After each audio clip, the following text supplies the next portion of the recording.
A quick summary of the dailies, and most of it is actually highlighting ODM at 20. From the Standard newspaper, the splash talks about Raila reincarnate, and it explains Winnie Odinga has burst into the national stage, igniting a succession battle that could redefine or fracture the Odinga political empire. And quote unquote, it says, when it came to the matter of broad-based government, the people of ODM entrusted one person with management of that relationship.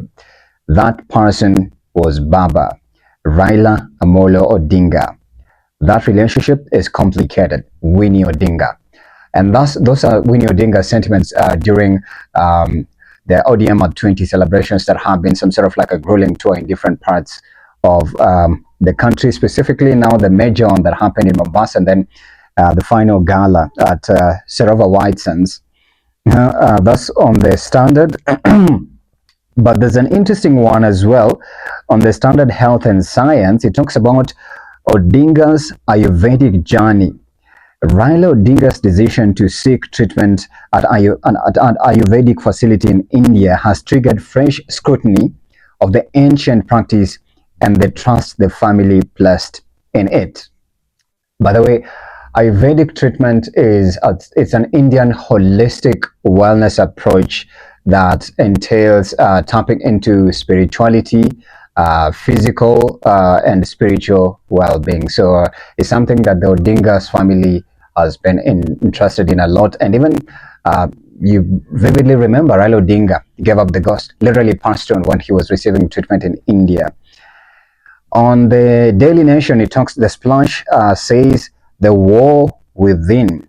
Winnie's hard tackle on Oburu during ODM gala reveals family tension. And this again comes with the sentiments that Oburu Odinga shared, especially after Winnie Odinga spoke in regards to the broad-based government. And we'll get to the cake in a bit and how, there was no way Oburu Odinga was gonna gobble that piece of bitter cake from President Ruto, down his throat. But then the People Daily talks about the orange succession battles.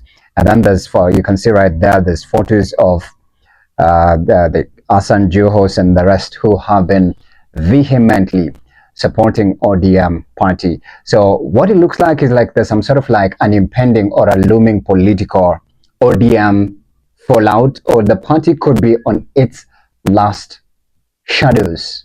Because when you look at what Winnie is saying, the thing is, how is it an opposition party and yet it's still in government? I don't know if you guys see two different worlds apart, or the rhetoric aspect of it, and just it's not making sense anyways. But Winnie Odinga has been resolute, super forward and forthright, saying, you know what, they'll maintain their position as ODM and as opposition brigade, which I feel like is going to be difficult, and it could possibly lead to a fallout, especially now that they were left in Gava. So it's either there's two options. It's either ODM chooses to be in government and it dies, or it disintegrates from government and still fights for its life on its knees and on its deathbed.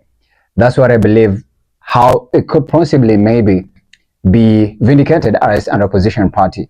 But now that one of the founders is the president, it's just not